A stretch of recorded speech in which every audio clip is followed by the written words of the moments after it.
Okay, I got a little bit of a lengthy story.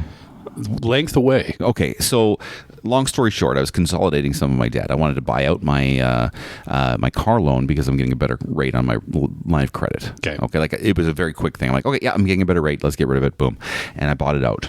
But to do that, I had to go to the bank, confirm with them. Yeah, are we feeling this is happening? Like, what's the landscape of the prime rate and all that stuff? He's like, yeah, it's trending downwards. Go buy out your car right now. I'm like, yeah, perfect. So I have to go across the street, kitty corner, to go to the other bank where the dealership had the loan taken out. So I had to go. Yeah. Okay, so I walk across the street, go to kitty corner, go to the other bank. I walk in the bank, big lineup, right? And I'm waiting. And there's this lady in front of me, and I'm like, there's other people in front of her, but everyone's taking forever. The bank tellers are taking fucking forever. Like you're just sitting there, and they do nothing at like a normal speed. No. Okay. No. Finally, the lady in front of me gets going. Okay, and she. Look, this is a true story. I swear to God. Okay. Finally, the lady in front of me, she gets up. Okay, and it was a combination of slow bank teller and the slowest customer in the world. Okay, and I am swearing under my breath. I'm like this guy. I'm like looking around. I look at the guy behind me. Share this moment with somebody. I give the guy behind me my eye, the eye look, and he's giving it me back. I'm like, what the fuck? And she's taking forever. And it's been a while since this happened because we haven't talked in a long time. So I forget the details because I was going to tell you the details of what she was saying because I can hear it, but I don't remember. Anyway, she fucking leaves. I get the balance on the thing. He's like, it takes forever. Okay, I got to go through this computer. I got to call the manager over. Oh, I messed up. Oh, manager again. Anyway, finally I get the thing.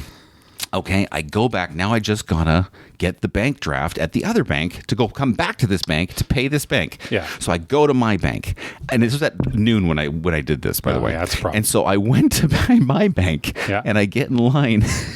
And the fucking lady in front of me is the bank teller at my bank. No. And she is fucking slow. She was a bank teller the whole time? She was a bank teller going to a bank teller, and then I had to go back to her, who she already established was slow. It was the worst fucking afternoon of my life. Double bank tellers. I'm not telling you. So, again, this is a 100% true story. Wow. So let me tell you. Would you rather? Would you rather deal with double bank teller hell? Oh, no. For one afternoon, or watch an episode of The Big Bang Theory? She was a bank teller that went to another bank to slow down another bank teller? And then she came back and then became my bank teller, who was slow. Yeah, let's do the fucking bank. Welcome to Season 2 of Radical Apathy, the show that takes a hilarious and different dive into pop culture, gaming, and life. We're here to dissect the chaos and shrug at the drama, all while asking the question, why does it matter? Let's not care together. I like this. Enjoy the podcast Season 2 and share the communities of the to all of us.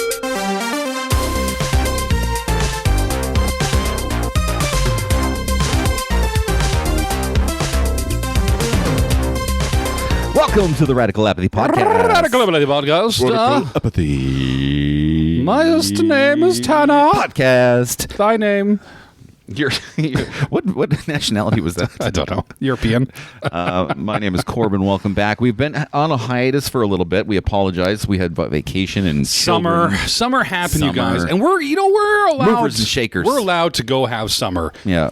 You ignorant, lovely people. I just want to hear more. But you know what? We're humans. Have you had anyone bitch to you that we? No one cares. I had one. Come on now. Yeah, the other day. I don't believe that. He knows who he is. You know who you are. That one listener. Yeah. Damn you, listener. So anyway, back to the bank tellers. So a crazy story, right? Like, so the bank teller at the bank you bank at, was a has customer. so little faith in their bank that they go to a separate bank, and they don't hide it. They go across the street to go to a separate bank, which is their bank. Yeah. Unless, maybe there was some bank business at another bank she had to do, but my understanding is she was... Well, did you see what she was doing? No, I remember hearing what they were talking about, but I don't know the specifics. I can't... but is that how banks do business? They just send tellers back and forth? But here's the other thing. I think bank tellers, like every time I walk into my bank, there's new people there. Like they have the turnover of car dealerships. You know how you go to a car dealership and you're like, hey, I was dealing with Bob last time I bought a car. Bob died. Here, yeah. Bob died. He died in a car. Yeah, he's worked. And not only did he die, but he worked at 3 other dealerships before he died. After he saw you, and so my bank tellers are always the same 3 people. Really, and they're all horrible. So the fact that they haven't been fired yet over the last couple of years blows my mind because they're absolutely terrible at their jobs. I got to tell you, man, banks. You know what? I in my notes, the topic was fuck bank tellers. That's how I labeled it, because I'm like, this was the most frustrating afternoon, and I was in a hurry too.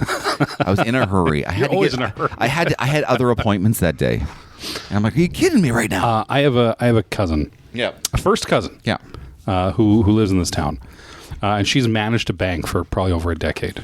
So is it either the banks I told you about? No. Okay. So I would like to have her come on and pick apart the bank bullshit, because I think there's a lot of bank bullshit out there. Can we do that? I would love to interview a bank manager. Which means we're expanding our demographics. And are 99% men. Because you know what, ladies, we're here for you too. Actually, I have some female listeners who appreciate when we bring females on. Not according to the streaming services we have. We don't.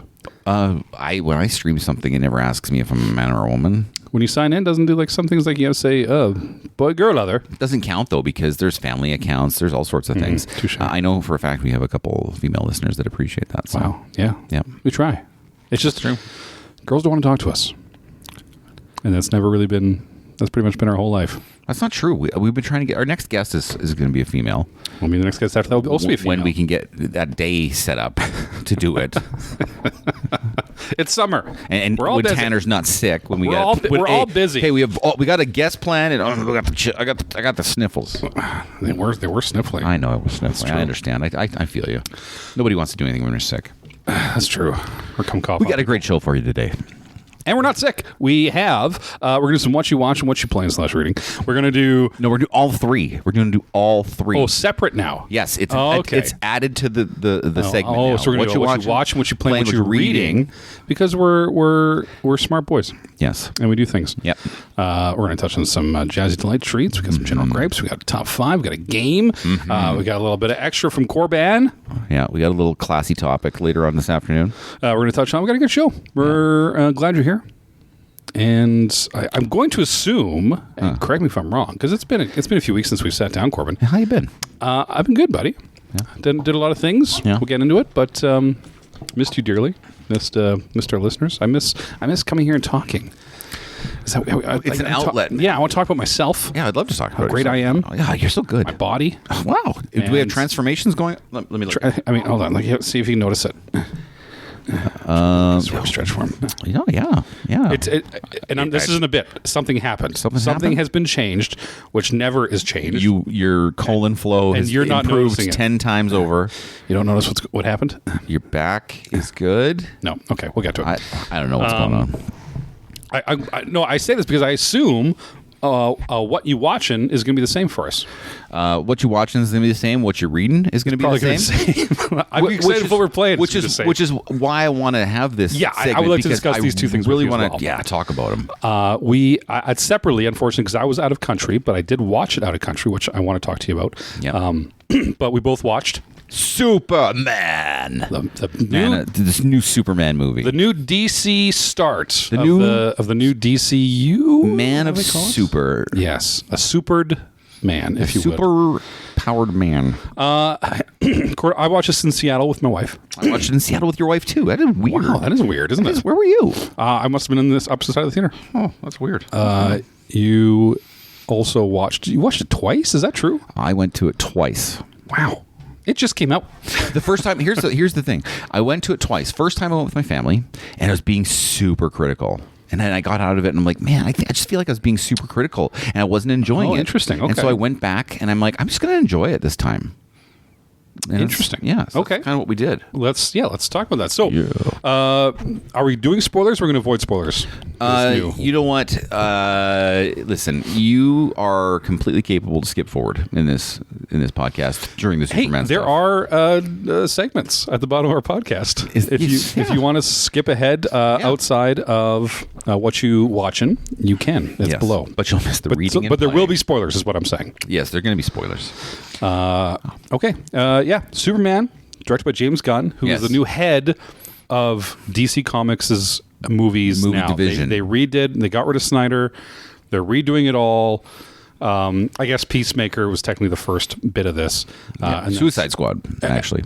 Oh, right. Yeah, the Suicide Squad part. Yeah. And then the cartoon TV show with the monsters. Creature Commandos. Yep. Which I haven't watched yet. I'm going to watch It's not bad. Yeah, it's not bad. It's very James Gunny, which we'll come back to. Okay.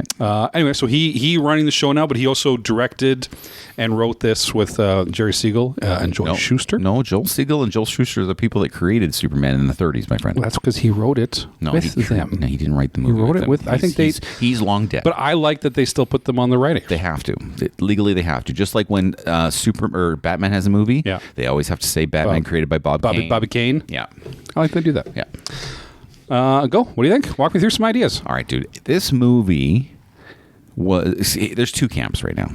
You are a Snyder camp guy, or you are going to be this movie camp guy. Okay. Okay. This movie was, and without giving you judgment right away, I'm just telling you that this movie was everything that the Man of Steel and Batman versus Superman and Justice League wasn't. Yes, you're 100% correct. There was color in this movie. There was hope. Yep. There was positivity. Yep. There was humor. Yep. There were actual characters who shined at multiple levels of this movie. There was. So let's talk about that right out of the gate. Yeah, let's do it. Okay, so why did the trailer for this movie seem so fucking dour? People were throwing things at Superman. They were talking, defeat, and he's throwing desks around and breaking down doors. Like the trailer, it seemed very Zack Snydery sad, and it does not equate at all to the movie. No, why do you think this is a hopeful, joyful bad trailer? Movie. I think that was just a bad trailer trying to show some action. I think because it's a bad trailer. Yeah, it did not equate to the movie. They shouldn't have ever shown. In fact, they probably shouldn't have filmed the scene where he gets the cup thrown at his head, because that's very from Batman versus Superman. That's almost shot for shot. It's even the same angle direction they're walking. They should never have had that part. It didn't make sense. But sorry, that's a side note. So things I liked. Let's talk about characters. This Superman is. David Cornsweet? Cornsweet. My favorite Superman since Christopher Reeve, by far. And I think I like him more than Christopher Reeve because acting has evolved since the 70s. Quite a bit, yeah. And I think actors are just better in general instead of old movies. And so he acts better than Christopher Reeve. I didn't know who he was going in. Mm-hmm. I think my intentions for this movie were quite low going into them. Yeah. And I was really surprised how much I enjoyed liking Cornsweet as Superman. He was so good. I liked him a lot. A side note about this, he's only Clark Kent for about 15, 20 minutes. There's almost no Clark Kent in this movie. It's very much like the Batman with Robert Pattinson where he's Bruce Wayne for 20 minutes. And I appreciated this. We didn't need it. You know, your Clark Kent to set up a bunch of stuff. This movie drops you right in the middle of it. We've already started it, right? Which I really like in these movies because we don't have to go through another 40 minutes of how Superman becomes Superman. This movie starts about 3 years into his being Superman, right and proper. So you're into the meat of it, and it just assumes you don't know what the fuck's going on. Yeah, which I appreciate. It doesn't take the audience as dipshits. And I took my kid, my 9-year-old, and he's never watched a Superman movie before, and he followed along just fine. Yeah, he was fine. So positives. David Cornsweet as Superman, super positive, funny. quirky. Yeah. He had a good character. Clark had a good character. He actually had lines to say, unlike Man of Steel. Yeah. Fuck. Henry Cavill played The Witcher in Man of Steel, is what he did. Okay. Fuck. Yeah. And let's face it, Henry Cavill was depressing. The script was depressing. The colors were depressing. But that's Zack Snyder's fault. He pouted. It's not Henry Cavill's fault. It is Zack Snyder bullshit left, right, and center. Okay. Which I would say maybe. But then I go, show me a movie or TV show with a charismatic Henry Cavill. One. Just name one. The Man from U.N.C.L.E. No. No. He was garbage in that too. He was a lot of fun. He's just a bad actor, though. You're a bad actor. You know what? Compared to Henry Cavill. Tell me really quickly about the choice of Bradley Cooper as Jor-El. That's good. It was great. A couple of reasons. One, in the first movie, you had Marlon Brando. Yeah. Very recognizable actor, very heralded actor. Yeah. Russell Crowe the second time around. And now you have him. Like you needed a guy to be like, yep. Okay, that's Jor-El. I get it. Yeah. I care less about the casting and more about the parent twist. Yeah, we had in this movie. Should we get to the twist right away? Yeah, sure. Go So, I mean, at the end of the day, let's really quick gaps. Yeah, he's Superman. He's doing Superman things. Lex Luthor is doing Lex Luthor things, played by Nicholas Hoult, who I thought did very good with what he was given. We'll talk. Let's just go over cast first, and then we'll go over the twist. Yeah, then we'll go back. Cast. So, Lex Luthor. Nicholas Hoult. Best Lex Luthor since Gene Hackman. Yeah, and this was much more Gene Hackman. Yeah. Than the other two. The other Kevin Spacey yes. and Jesse Nuts. Way better, by the way, way better. That's the best Lex Luthor. In fact, is one of the best superhero villains I've seen portrayed in a long, long time. And it felt like a superhero villain.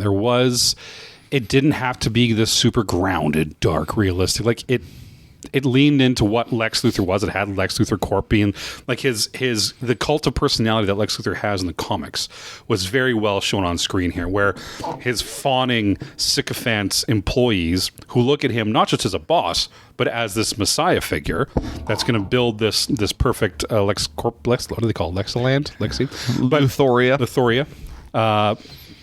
But they lean into that well, which they haven't done a lot in any of them that I can think of for past movies. So I liked that. I think Lois Lane was fine. Jimmy Olsen was awesome. I love that they made Jimmy Olsen a sex symbol. Jimmy Olsen was fantastic in that movie. I like that actor. He last time I saw him like really remember him was from a movie called Booksmart. And he was a great character. He was a great character in that movie. Okay, really, really funny. I like that kid.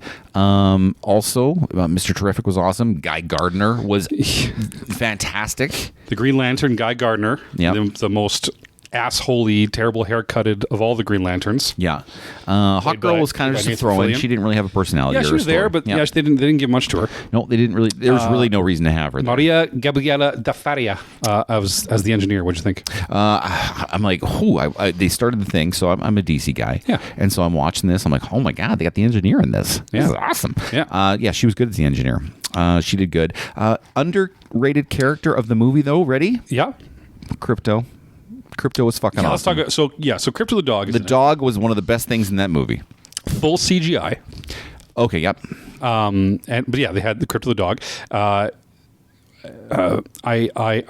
when they first said it, because they show the dog pretty early on, and someone's like, "You have a dog?" And he's like, "I'm house sitting." And I'm like, "Oh, okay." So as soon as he said that line, because you know that Crypto actually belongs to his cousin, Supergirl. So I said, "Oh, okay." There's a Supergirl in this movie, or at least in this universe, because now they don't talk to the dog. Okay, check that off. I liked that. The dog even got a little Hulk moment, like at the end of the Avengers movie. Yep. Sometimes it was very obvious it was CGI, but less than not. So there was times like, it fixed things. It was a CGI movie, so you didn't notice it as much. But there was some scenes when it was like just dog people. You're like, okay, there's obviously not a dog there. Okay, I'm going to digress, I guess, because you brought it up. Yeah. One of the negatives of this movie, and it's a big negative for me, and I didn't see it in the dog. But the CGI everywhere else was hot garbage. It was flat. It was very much the CGI movie. It was Flash level CGI. And I'll point out specific things. First off, the monster they release. I'm like, I literally went like this. The kaiju. Yeah. They released it, and I saw what it looked like. I literally went, and then he became a big monster, and I went, okay. Yeah. And then there was a fight in like a negative zone, if you will. That's the best way to describe it. Which alternate that universe. was the negative zone, right? Yeah. Okay. And everything in there, like they did a fight, and there's like this river of something. It looks like Minecraft. It looked like Minecraft juice. It looked like Minecraft blocky juice. Minecraft juice. It was, and it looked. The colors of it looked bad. The integration of it looked bad. Everything about it looked bad. Yeah. Then there was another character whose baby was captured. I mean, we can probably say we're moving through it. And it came on screen, and it went like this. The baby or the baby. actual character? The baby. Yeah. The character looked great because it was practical. Right. Make a baby. Make a fucking baby. Just go make a baby for this movie, guys. Just make a baby for this movie. What are we doing? Anyway, I just wish that we had this movie. First off, I wish they cut out the kaiju scene altogether because it was useless. It didn't do anything. It really did nothing. It did nothing. Well, it gave the opportunity to introduce the Justice Gang. Okay, hear me out. Yeah. You cut that part out. Yeah. And you introduce the Justice Gang when Superman comes back to fight the Hammer Baravia because he just got beat, so he needs a little extra hand. Right. That's when you introduce him. Cut out the kaiju. Like, again, I'm tired of this kind of CGI. How can it be 2025 and I just literally watched clips of Jurassic Park yesterday? Yeah. And Jurassic Park dinosaur CGI is better than the CGI I watched in this movie. Because it's all of that old CGI was practical, and then they just CGI'd where they had to. And now it is just a blank green screen, and everything is CGI. I'm done. Yeah. I'm done with CGI. This is why I like the Batman movies so much. Or the Batman. Because they build a set. Because they build a set. Yeah. Listen, if you want to get me and probably others into your movie, make practical sets. Which you can do it, because guess what? They made 4 Superman movies really without CGI. Yeah. Like, you can do it. You can do it. They made Dune, and I'll say 70 to 80% of that was practical. Like, there was like background CGI effects, but all the stuff in the foreground was practical. Yeah. Like, even like the sandwalkers and shit. Yeah. Like, they stop with the bad CGI. Yeah. Other things I didn't like about it. I love John Williams' Superman score. They used it very minimally here. Yeah. And the score for the movie, I noticed it. And it wasn't as good as I wanted it to be. Because it makes a difference. Yes. I didn't know why, because I even said to my wife after, I said, if you're going to make a score for your movie, then you're going to underplay it with a score that is so well known and so much better than the score for your movie. Yeah. It just makes your score for your movie look that much shittier. Why not just use the good one? Just use the one that's there. Because the good one would have. It's like Jaws. Yeah. It elevates everything when the movies when they play it. Yeah. It elevates everything that you can you're make showing. your own back music, but to only play it a few times and then to try and bring your own not piece. really play it. Only kind of Like play humming it. it. Like, Okay. Yeah. Second thing. So that's the score. The soundtrack was fucking awful and didn't fit the what movie. soundtrack? Like James Gunn was trying But this is James Gunn. Yeah. James Gunn was trying to do his Guardians of the Galaxy. I'm throwing weird songs in here, and it did not fit the movie. And that's, I mean, we'll get into some more here, but at the end of the day, that's what this movie comes down to. If you like James Gunn movies, Yeah. you'll like this movie. Yeah. If you don't like James Gunn movies, you are not going to like this fucking movie. One thing I loved about so those are three. CGI is big. Like, fuck it. It was terrible. Yeah, CGI. The other two things, I'm like, okay. Well, score was okay. Soundtrack, terrible. Okay. So those are my negatives. Okay. Literally, and the kaiju scene existing. Those are my only negatives. Yeah. Okay. Everything else for me is 100% positive in this. Like I said, I didn't see CGI crypto as much as you did, and I was looking for it the second time. Yeah. So I didn't see it. One thing I loved about this movie is Superman was vulnerable in this movie. He was John McClane in this movie. Oh, yeah, okay. He got his ass kicked multiple times. Yeah. And that's kind of the problem with the Snyder guy. they'd fucking rumble and rumble and rumble, and he'd go, and he'd just go back and he never got hurt. He was never vulnerable. Which is tough to do as a Superman character, because that's what it is. But that's the trick to Superman, and making you care about him is making him vulnerable to stuff. And they only use kryptonite once in this movie, and they used it at a proper point. And not when it was in the middle of a fight. Correct. But they had guys that could match him toe to toe.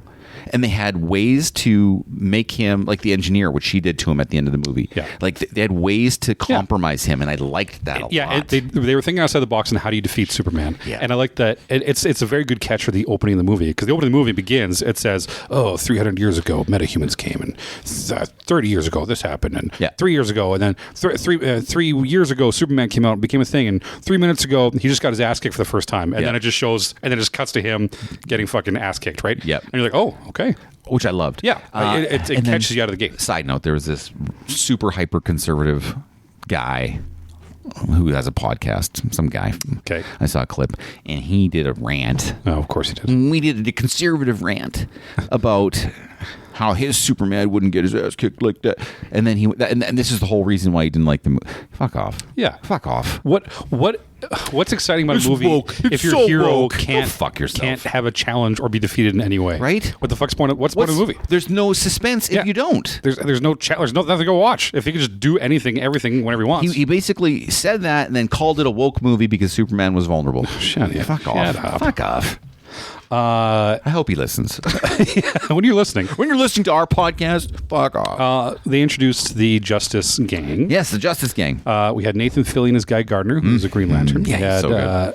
Eddie Gathegi, as Mr. Terrific. Yeah. Isabella Marcid as Hawkgirl. And the girl who played, she's the girl that played Dora the Explorer. Yes, Dora the Explorer. In the Dora the Explorer movie. Yeah. And I'm like, that's that sweet little girl from the Dora Explorer movie. And later on, and again, spoilers, Metamorpho as Anthony Kerrigan. Yeah, and a couple more. We got Metamorpho. We got Sean Gunn played Maxwell Lord. Yep. Peacemaker made an appearance in this movie. Trevor Newland played Mr. Handsome. Mr. Who? Mr. Handsome. Who the fuck's Mr. Handsome? He was the other guy beside Metamorpho in the locked cage. Mr. Handsome. You know what? I'm actually unfamiliar with that character in DC. Can you give me some background on that? I can look it up. Fuck it. So what do you think? What do you think of the Justice Gang? Again, I thought the Justice Gang could have been just two guys that were kind of hanging out, but whatever. I mean, I thought that Green Lantern was awesome. I thought Mr. Terrific was awesome. They gave them time both to shine, but I thought Hawkgirl was just kind of a throw-in because she had like 4 lines and they didn't give her much to do. They didn't give her much to do. Good old James Gunn. She couldn't. She shouldn't. Like, not that she shouldn't have been there, but she didn't need to be there. Hawkgirl is a detective, right? She's a cop. She's a interplanetary cop, not the Green Lanterns. But she was a cop. So I was thinking, I want to maybe mention that. No, she's just a magazine. Well, the original Hawkgirl has been reborn time and time again. What it is now. And and so has Hawkman. And what happens is they die and they get reborn and then they have to find each other. So Hawkman and Hawkgirl are always together. They have bird sex? They're not real hawks. Yeah, but like... No bird sex. Because hawks have sex, like they grab each other's claws in the air and they swing down to the ground, spinning faster and faster. Like Maverick? Yeah. Oh. Like they grab their claws and they spin, go the faster, and they have to release, have sex, and then release their claws and fly away, or they smash on the ground and die. I like that. It's a really cool way to have sex. That's got to be exhilarating. I want to see it in this movie. All right. Superman. Nathan Fillion. Yeah, it's Nathan Fillion. Guy Gardner. Awesome. Yeah, I mean, I'm a Nathan Fillion's fanboy. So I don't think anything he does is bad. No. But I liked this. They definitely did Guy Gardner correctly. Yeah. You obviously know the Green Lanterns better than I do. Yeah. Any issue there? No. Guy Gardner was awesome. Yeah. Yeah. Haircut and everything? Well, I mean, you don't always need to go 100% comic accurate on something. Like when it's 2025, they probably could have sidetracked the haircut, but other than that, he was fine. Which, did they do the haircut just so they can make fun of it? Because they make fun of it in the movie. Yeah. But then should you, like, I don't know. Setting up the silliness just to make the one joke, it's truly a bad haircut. Cheap. It's truly a bad haircut. But yes, they were there. So everything I liked in that movie. And here's one more thing I liked about that movie. Yeah. Are you ready for this? I'm going to drop a bomb on you. Give me that. It wasn't an advertisement for another movie. Well, there was zero setup for anything else. Yeah. Yeah. Just that Supergirl existed, and we know Supergirl's coming out next summer. And we knew she existed already. But there was no plot threads where they're like, this is coming up next week. There was no Thanos DCEU. Yeah, there was no Thanos moment, right? No. Like they just did their thing. They made a movie. It was refreshing because they focused on this movie being good, and not on setting up another movie. Which is what screwed the original DC movies, right? They were and what screwed all the Marvel movies in the last forever. Since Endgame, all the movies since Endgame. Yeah, that's the downside of all of those movies. That's all they existed for, was to set up something else, which never came. You know, let's talk about what we're playing. So really quickly though, Superman out of 10. I was gonna say, what are you gonna rate? All things taken into consideration, I will give it a solid 8 out of 10. I'm 8.5 out of 10. Okay. 1.5 taken away for bad CGI. Yeah, that's a whole point for me. It was not great. But I went in with low expectations. I left surprisingly entertained. And you felt good after it. Yeah, it was a positive Superman movie. I don't think we're going to get that with Fantastic Four. Did you watch both after credit scenes? I stayed for the first one and I left. Okay, there's another one after. Yes. And that was actually a good character moment. Okay. It was a really good Superman character moment. You can explain. Yeah, so it's very dumb. Yeah. But him and Mr. Terrific are looking at one of the buildings that after the rift and they put back together, and it's offset with each other, and he's like, huh. Superman's like, ugh. And then Mr. Terrific's like, are you serious? Like, I just put the rich together. And he walks away and he's like, oh, man, I'm sorry. He goes, oh, man, sometimes I can be a real jerk. and then that was the end of it. And it was just like a cute Superman character moment. Yeah. Just to show you how awesome and wholesome this guy is. All right. Well, we might not have time for a game. So what are we going to do for what we play? What you playing? Listen, I need to talk about Octopath Traveler. Okay. Okay. Okay. Now keep in mind, you're farther ahead than I am now on this game. I put 115 hours into this. Good for you. This game. I finished all the character stories, every shrine, every dungeon, every item, every weapon. Yeah. Completely unlocked. Good for you. And that's a grind, my friend. Every side quest, and then except the final one, because once you do all the other side quests, it unlocks the final side quest. Right. Which is go defeat. What happens is it takes all the storylines that were not interconnected and connects them. Okay. And then you go and fight. You find out someone else is behind all of these things. The big bad. And then you go fight the big bad. Yeah. And the big bad is a 2-part fight, of course.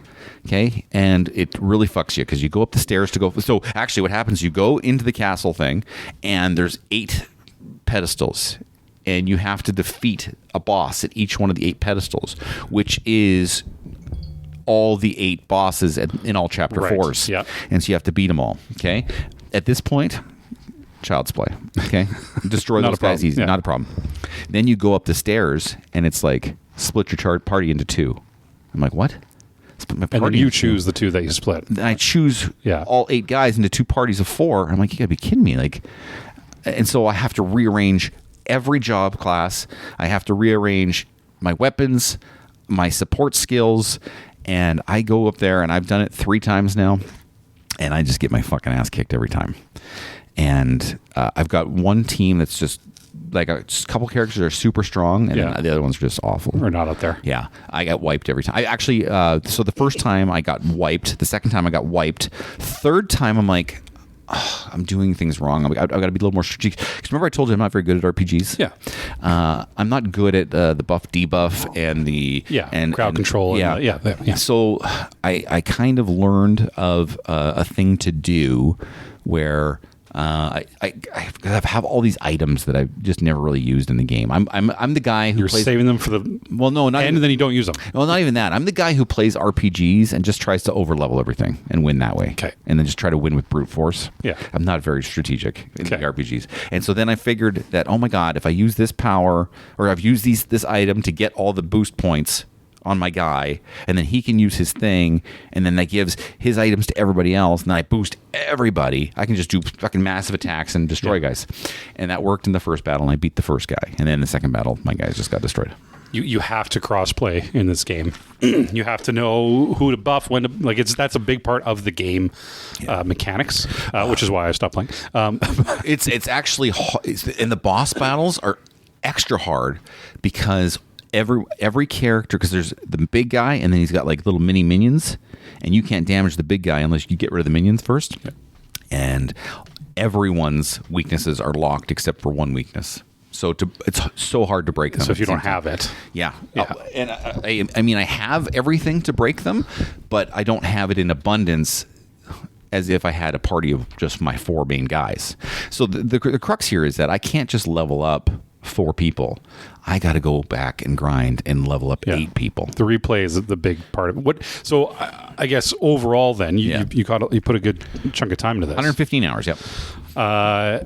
What do you feel like? It's a little outside the norm for the RPG style, but what did you take away? If you had to give a quick review of this game, let me just tell you I'm going to give this a very high review because you did a good job, because you've listened to my gripes for the past year and a half, and you're like, this fits his gripes. Yeah, I don't like open world. Yeah, going town to town was literally a direct path. Yeah, I was so appreciative of that.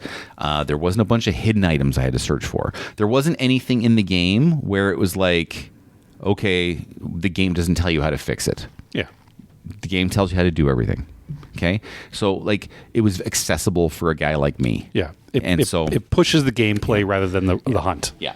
And it's turn-based. I don't like action RPGs. I'm not interested in those. Yeah. So turn-based awesomeness. This is like a 9 out of 9.5 out of 10 for me. This is a great game. And I went to King of Trade, and I tracked down Octopath Traveler 2. Good for you. So you have it. I do. And you're going to start it. Yeah. How did you like the HD 2D look? Oh, I love it. It looked really good. It's a good-looking game. Yeah. Yeah. I experienced HD 2D when I played Dragon Quest 3. Yes. From the same, but this one looked really good. And I anticipate Octopath Traveler 2 to look even better. I'm glad you liked it, my friends. What are you playing, sir? I've been out of country for the last while, but I did download. I'm a little behind the 8 ball on this one, but a computer game called Body Cam. So Body Cam is a first-person, ultra-realistic multiplayer shooter. Okay. So basically, what they do is using the Unreal Engine 5. They the body cam that the cops wear, or army. So it's that's your view. Oh, okay. And you're moving the thing, but it's hyper realistic. So I got a screenshot for you. That's in game. Well, that is really hyper realistic. Yeah. Holy cow, that's pretty impressive. Yeah. So that's in game of just someone throwing a grenade. Texture on that wall there. Yeah. Wow. So it looks like it looks. Is this an indie developer? Yeah. Wow. But they're just Unreal Engine 5 is awesome. Yeah. And it's just a tight, like, little multiplayer type games. But yeah, it's very realistic. It looks like you're watching body cam footage. Okay. They blurs out the faces, like they do on some police, like they blur the faces. But I think they do that because I don't think faces it would look very uncanny valley, and B, it's because it's so realistic. It would take away from it. I think it would take away from it. So they blop that out. That's pretty cool. I like that. But it's fine. It's not. It's good enough for what the price is. There's not a whole lot of game modes. It's just a couple basic multiplayer ones. There's not a whole lot of maps. So I think there's a lot of work they can do. But they're a small indie developer that really wanted to push the tech more than anything. Mm-hmm. And it's fun. I keep going back to it. It's just a fun little jump around and play. Nothing awesome, stupid. So that's a Steam game. That is on Steam. I also think it's on GOG, but it's what's GOG? I've never heard of that word before. It's a different platform that you can play. Too many platforms. So, yeah, it's not on platform. But yeah, Body Cam. It's out. It's fun if you want to do it. All right. We are reading the same book. I asked you to read this. You started reading it. Now here's a caveat. Okay, yeah. I want to explain this to our audience. I started. I found this book. Or I stumbled upon it. Yeah. It's called Empire of the Vampire. I think I mentioned it on our last We thing. did, yeah. Okay.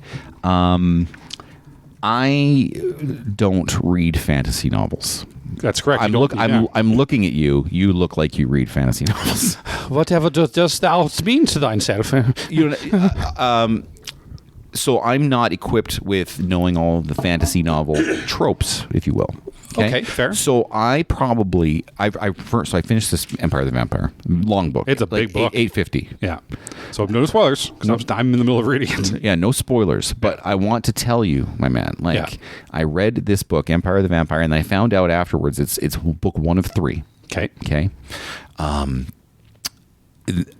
This might be what favorite book I've ever read. Really? I was more than it. Dune. More than Dune is what I'm saying, and the reason why it did a couple things for me. Okay, and this is not spoilers in any way. Sure. 1, fucking vampires. Yeah. 2, this is not young adult vampires. Yeah. This is not shining skin. It's not a young adult movie. And guys trying to molest high school girls. Yeah. No, this was real adult vampires. Okay, crazy world building. Yeah. Crazy world building, detailed, interesting, cool. There are fucked up sex scenes in this book. Yeah. One happens very early in the. I'm sure you hit it early in the book. Yeah, the first one. Just the way he finds out he's a vampire, you're like, holy fuck. Yeah. You're like, this is awesome, and then it's violent. Yeah. Lots of death, and the last thing is, this writer may be the greatest swearer. I've ever. Who's the written. character that the master of the hunt that does when he initially has to get his testing to see what type of vampire clan he is? Greyhound. Yeah. Yeah. The swears that guy does for one chapter, I was giggling on a train reading the whole time because it was very creative swearing. Yeah. Yes, it's where the story goes. I will say there's one plot point once you're done. Yeah. How far in are you? Where are we at? We are. He talked about all the stuff. His first time at the school. He's now he's the adult. He just met up with the old sister and her little clan of Dungeons and Dragons people at the town, and they're just going off to find the Grail. All right, so you got some ways to go. Yeah. So there, what I love about this book, there's so many oh my god moments in the book. Like it just like reveals. You're like reveal this, reveal this, reveal this. There's one that I'm sure we will talk about, and probably both dislike greatly.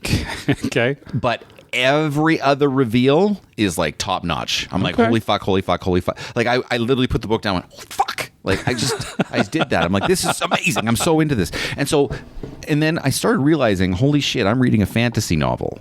Like it's not only vampires, but it's like a fantasy novel on top of that. So the best way I can describe Empire of the Vampire is a little interview with a vampire. Yeah. Plus a little Lord of the Rings, I guess. And a bit of Game of Thrones, I guess. And a lot of The Witcher.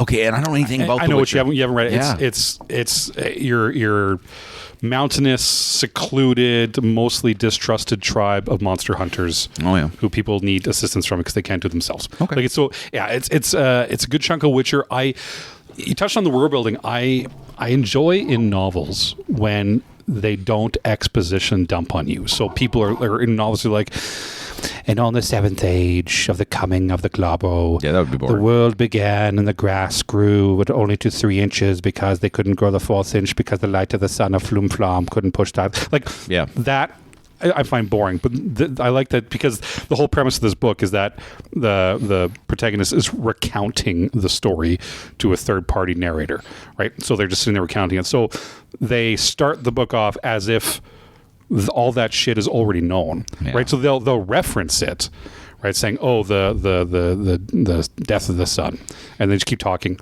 And you, as the reader, are like, well, "What the fuck? What the fuck's the death of the sun? What does that mean?" Right? But they just because they know those two know what it is. Yeah. So I like that they let it come out naturally. I find that more rewarding as a reader rather than just laying it out. So former guest and friend of the show, Kyle. Oh, hi, Kyle. Kyle P. I've convinced him to read this book as well. And so the plan is, once we all finish it, once you two finish it, we want to have a recap dump on this. A one review, a one review on this book, and just recap dump it, and just break it down. Should we turn this podcast into a book club? No. Okay. No, but ever. But I think it's cool to talk about something like that. Here's the thing. And I told Kyle this. I go, because I haven't read fantasy before, I might overvalue this book more than what you two might. Yep. So okay. I can see that. So that's going to be the thing. You're probably all going to like. There's a good chance you guys will come back and tell me, yeah, these are all tropes that are like they happen all the time. Sure. Whereas I'm just like, holy fuck, this is a great. If this ever gets turned into a movie or TV show, I'm first in line, dude. I imagine it will. Like I'm reading it like, okay, that would have been an episode. Okay, this would be an episode. Like I could see them making this into a TV show. If I had all the money in the world, not only would I make this show, I would make it like with the most care and quality and who would you get to play Gabriel de Leon? Oh, Gabriel de Leon. Gabriel. Who would be a good Gabriel? What's the question? Maybe I'll come back to that at the end of the podcast. Michael Cera's the right answer. No. It is a good book. Empire of the Vampire. Empire of the Vampire. Now, Corbin. General Gripes. No. You shake your head. Now we're going to go to a fun little thing that we've started reviewing some tasty foods, or you might call it a jazzy delight. Are we doing jazzy delights today? All right, everybody. Okay. Welcome to Jazzy Delights. You feeling jazzy? My name is Tanner, you crazy Koopy cats. And I'm the master of sassy jive. Oh, there he is right there. The jive man. Jive man, today what are we going to be eating? What type of delights are we going to put inside of our bodies? I got to tell you, it's not only jazzy, but this is a very classy treat. Oh, classy jazzy? This is called After 8. Oh. And look at the box. Look at the presentation on this box. Yeah, I want to feel this wax paper between my fingers. Each one of these little thin mints covered in chocolate has their own suitcase. Yeah, a little classy suitcase. I want the audience to feel this with me. Yeah, I feel that wax paper. Yeah, it feels good. Jazzy Mac man, let's get this inside of ourselves and go on a little trip. Oh yeah. That's really nice. Oh, that is delightful. Smooth mint finish. Oh, I like the taste. I like the finish. Yeah. I could eat about one of these. Yeah, more would be a lot.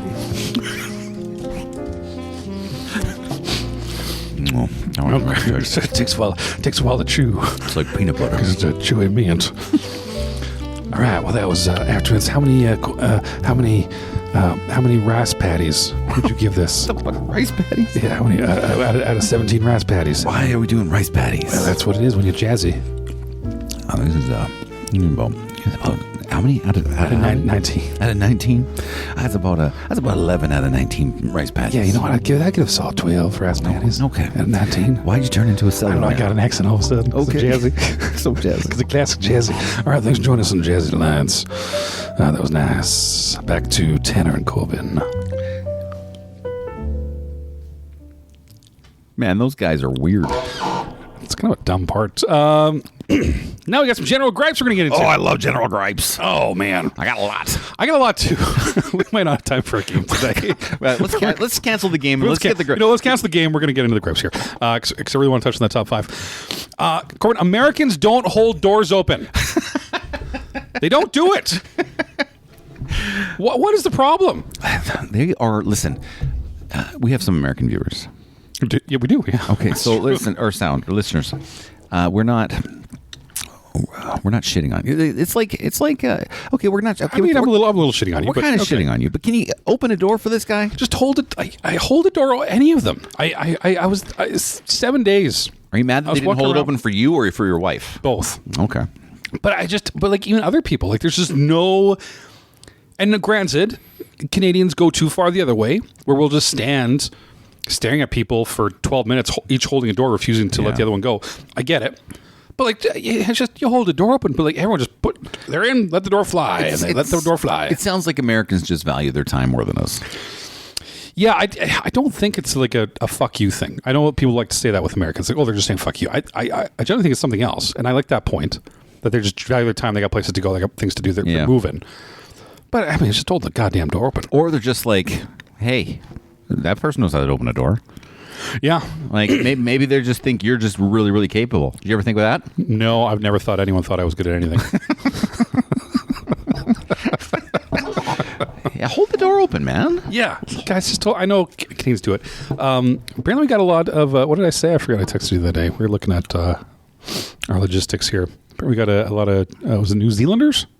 A lot of Kiwis? No. You got Australians listeners? Do we? Yeah, we got a lot of Australian listeners. I like that. That's pretty cool. Yeah, I'm not sure what they like about it. Aussies, do you hold doors open? I mean, you're upside down, so I don't know how the doors would work down. When we come there, those doors better be open. Oh my God, if you don't hold those upside down doors open. I'll be so mad. If you come to Canada, we will hold the door for you. Hold door. That's true. You will have all doors hold open for you if you come here. Did you carry your wife on your back and yell, hold door, hold door? That's such a stupid joke. Okay, you go to the crowd. That's a dumb joke. You're laughing. Still dumb. Listen, I went to a hotel. I had to go out of town. Remember, I had to go out of town because we couldn't do the Yes, I do thing. remember. So I had to go out of town to my son's baseball tournament, and I was at a hotel. And hotels with circular toilet seats need to fuck off. Yeah, the round instead of the elongated. The elongated. Yeah. Listen, I'm not saying I'm well endowed. Okay, I believe you. but even not well endowed me has a tough time fitting in to these round toilet seats. Yeah, they're not made for men. Like, we have an appendage down there that's just hanging around. Like, what is with these? It's not a circular circle. toilets. Like, the butt is circular. That's the circle. But we need that little concaveness. We need the front. We need the front. The front. What do they call that? Oh, I texted you, by the way. I've got complete side note, because this just brought me. But you were in London at the time, so you didn't see the text. Oh yeah, okay? no, I wouldn't. Yeah. I went to 28 Days Later. Okay. Okay. Yeah. And they had these zombies. Okay, so it's 28 years later. They had these zombies, and so the idea was, after 28 years, all the zombies' clothes just kind of disintegrated, and so they're all naked. Okay. Sure. Yeah. And I'm watching this movie with who did I go with?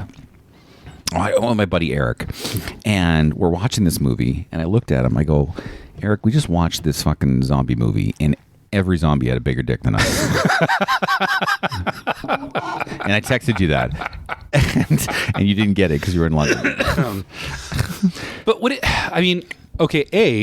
they found like 5,000-year-old Egyptians with clothes on. Yeah. And B, bodies don't last for 28 years. So wouldn't all their wieners have fallen off? You know what? I thought zombies' flesh were decaying all the time. That's why it's a zombie. Yeah. Right? So they're not going to be alive. They're able to walk. And I've mentioned before, I'm tired of zombies with decaying bodies who still have really good hearing. They hear you crunch on a twig in the forest, and he's over there. Yeah. No, your hearing gets worse, man. Yeah, you still have the water equilibrium in your earlobes to hear things. I'm 47. I don't hear things very well. Okay, and I'm not a fucking zombie. Yeah, 28 years zombies. Later, your hearing is shit. You're just jealous these zombies got big Anyway, boners. but the big bad guy, there's the alpha. I swear to God, his dick was a foot long. Does he have the largest penis? It was insanity. Yeah. It was insanity. There's got to be a reason behind that, right? Like, the director had to sit there and be like, and the special zombie will have the biggest wiener of all. And can I just say, and sorry, female listeners and people that I work with, listen, like, I don't want that. That'd be so uncomfortable. That'd be so uncomfortable to carry around, and I wouldn't fit in the circular toilet seat. We're back in the top. See how it circles around? I've got it. Okay, normally I fire it back to you for the gripe, but this is associated with this. Oh, okay. We've both worked places before. Okay? Yeah, we have. This is about toilets. Yeah. Okay. We both work places anymore. Yeah. So not only are circular toilet seats not allowed anymore, companies need to invest in better toilet paper. I am so fucking done with this. The stuff... We have talked about this before. Have we? Yeah. I'm saying it again. Yeah. I'm bringing it back. Yeah. The stuff that we get when we work at these places, okay? I love you guys. You do so much for us. But the toilet paper is unacceptable. It's like wiping with my fucking hand. Yeah, it is objectively shit. Yes, and here's the thing. If you need toilet paper, they're like, okay, I get it. It's thinner. We're saving money. It's not as expensive as the thicker stuff, okay? Yeah. But I have to use 4 times as much. You have to use all of it. You have to use the entire roll. I have to use an entire roll to wipe my ass once. It's insanity. Yeah. It doesn't make sense. And then everyone's like, why are you going to the bathroom so long? Because it took me 12 minutes just to wipe. Yeah. That's why I was gone so long. And then get rid of the paper evidence. I just, for fuck's sakes. For fuck's sakes. I went poop on a boat. Okay. And you couldn't put the paper in the toilet, but there was a trash can beside the toilet that you would take your paper and put into the trash can. Yeah. And the captain said this really quickly. He's like, "Yeah, if you got to poop, go to the bathroom. That's fine, but just put the paper in the toilet bag. And I'm like, that's going to smell like really? That's awful. But I had to go because the boat's moving and I was drinking. So I went to the bathroom and yeah, so okay. And I didn't have a bidet because you'd think a boat would have a bidet because the water's right there. Yeah, you think so? Although salt water, okay. Anyway, so no bidet. So because nobody wants salt water. Nobody wants salt water there. So I did it. So you put it in the tin, and I'm like, there has to be. They can't do this, right? They can't just leave poop paper everywhere, right? You can't do that. And then I shit you not, I didn't know this existed. There was a flush button. Okay, so with that, I know that exists. I say, okay, flush button. So I hit the flush button, and the toilet doesn't do anything. But I hear something happens, and I was like, oh, okay. I hit it again, and it's a lighter version of it happens. Oh, no. And I lift up the toilet paper tin, and it had its own flush. So it flushed the toilet paper somewhere else out of this little garbage tin, and it took me a while to find the bathroom toilet one, but I found it. But anyway, so you put it in the tin, and it still flushed away somewhere. So just two separate flushes, two directions. I don't know. I've never seen that before in a boat. Hey, you were talking about toilet paper. That was not one of my gripes. Was it a circular toilet seat?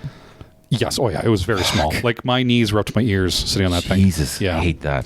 Which, okay, on a small boat, okay, I get it. Yeah. But at work? Multi-million-dollar corporation. Come on, guys. Thank you for the oval seats. Come on. Multi-million-dollar organizations.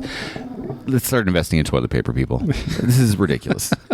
I had this weird idea. Is it mine or is it yours? It's yours. Or no, that was yours. No, that was yours. I was playing off yours. Okay, yeah, go ahead. I'm trying to take all this fucking thing. Anyway, okay, London is like New York. Okay. There are cool things to see. Yeah. But it is very much just a big city. Okay. That's it.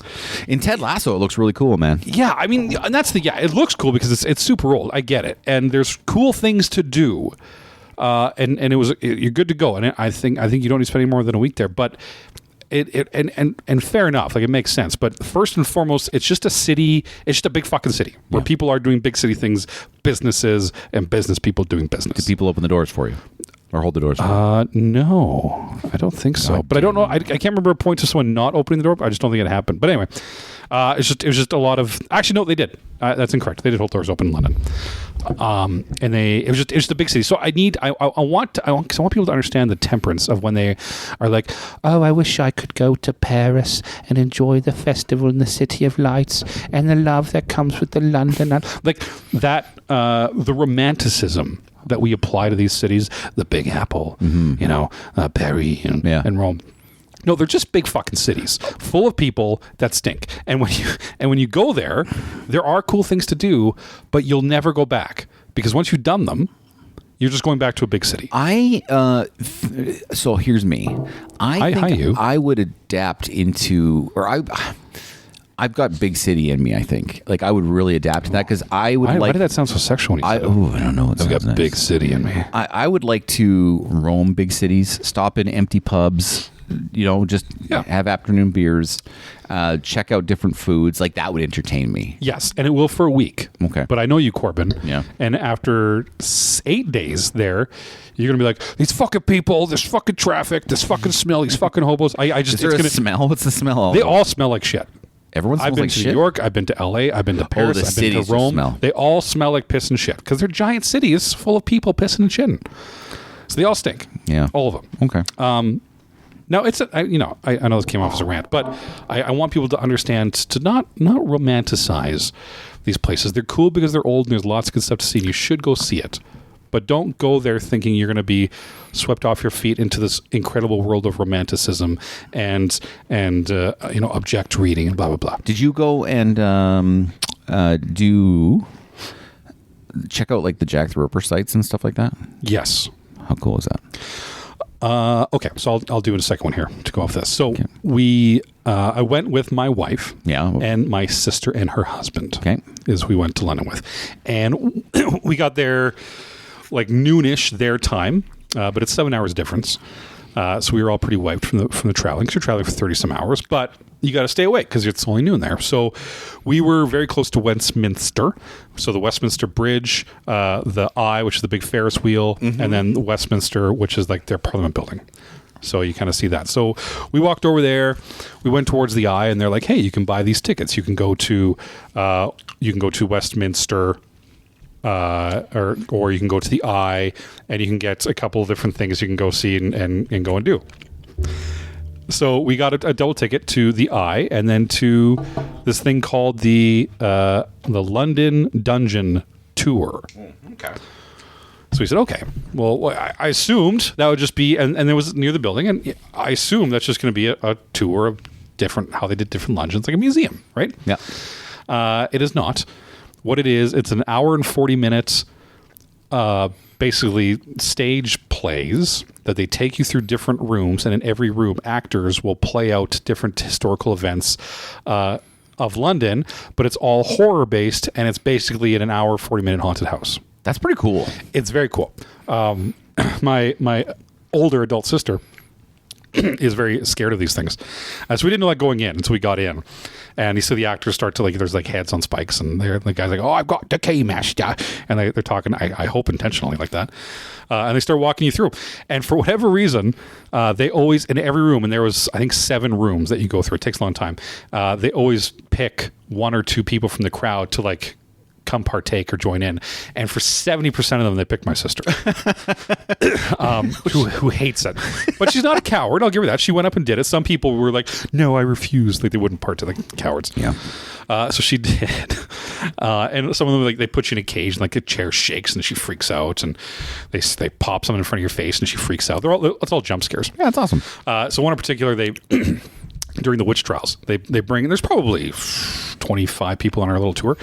They bring you into a large room with a bunch of pews, and there's, in the center of the room, there's 2 iron cages that are separate from each other, and they each hold a chair. And there's a small person cages. So they put, "Okay, everyone sit down," and they say, "These are the witches." And there's an actor in there who's fully dressed up, and she's like gaunt and leaning over and not looking at you, and she's in one of the cages, and the other cage is open. And they say, "Okay, yeah, you're all witches, and you're all going to get murdered here tomorrow." And look at this witch. And of course, they point to my sister, and they say, "You get in here." And she's like, "Oh, I don't want to." But she does it. So she gets into this other cage, and they close the door. And the person giving the tour is like, "All right, I'll be back. You guys, you better hang on." And then they leave. And then the lights dim. And then the actor in the cage starts monologuing. And it's very... obviously they are in fact a witch, right? That's the point of it. And they start, like, kind of screaming, like, and their voice starts to echo, and the lights flicker, and then she starts to, like, shake, and the chairs you're on, the pews, will, like, physically move a little bit, and the lights turn off, and they turn back on, and she's gone. She's not in the cage anymore. You didn't see her leave. You didn't hear anything. She's just not in the cage. And then lights turn off again. And then, like, 8 seconds from her being gone, the lights turn back on, and she's in the cage with my sister. Oh no! Like, she's just in there, and my sister loses her mind in there. And so part of me is like, I think she's gonna fucking stroke this chick out. But anyway, so she loses her mind in this cage with this, and there's obviously the actor loves it because they're just putting, and they're screaming and scrabbing, and then it turns off again. Lights turn off, 8 seconds. My sister swears she didn't hear her come or go, didn't hear a thing. Lights turn back on, and she's standing beside my wife out in the pews now, like beside her, screams. My wife doesn't move because, you know, she doesn't care. And then she does that, and then she's like, yeah, everything rolls and the chairs shake and lightning starts happening. Like, it's a whole show, but that part was pretty entertaining. And then at the very end, it's a drop of doom. After all of them, they put you in, you're inside a building, and they put you in this a ride, and then do a drop of doom. Yeah. Oh wow. Yeah. Okay. So that was the first one. It was fun, but yeah, we did all the things. We did all the other Tower, London, Westminster, all that kind of stuff. But that was the first thing we did. That's which was pretty fun. cool, man. Yeah. I got an idea. Okay. I was at we've talked about shopping and shopping bags a lot. Yes. I've come up with a new invention. Okay. To save time. Okay. Because they forced you to bring your own shopping bags. They do. Yeah. So you go to the store, you pack everything into your shopping bags, you get to the till, you unpack everything from your shopping bag. Yeah. And then you get to the end, and now they make you, a lot of places make you pack your shit back up. Yep. Okay? I don't like this process. Fair. I'm done. And so I want to invent the smart shopping bag. Okay? If you shop at the same store, you got a smart shopping bag. As you put the thing into your bag, it scans your bag, and then it does the weight thing, just like the scales would. Yeah. Okay? Yeah. So it does the weight, it does the scanning, you get up, you just scan your bag, you walk the fuck out. Okay. Did I just solve the world? No, because they had it in London. Really? I shit you not. I just made it up. No, it was a self-checkout till. No, I made this. This is my idea. It has a 9-inch indentation, like a big square hole. And you just pick the item up and you just put it in the hole, and it automatically scans, knows exactly what it is. You just put it in the hole, and then it scans. So, you got all these 10 items, and then boop, comes out in the bag. But I'm in a grocery store. What do you mean? I have to be near that hole, don't I? Yeah. So like it's still a checkout kiosk, right? See, I want to do this in a supermarket. Okay. So I have the bag. Yeah. Around the whole supermarket. I can take it with me. Oh, as you're going. And as you're going, it scans as you put it in, then it does the weight thing, just like it would anywhere else. That should weigh this much. Okay, well, right? Yeah. And then you just scan. I think we're close enough. I think that's scan doable. The bag on the way out. Fucking London. Because they have those. This was my idea. They have the Amazon stores, right?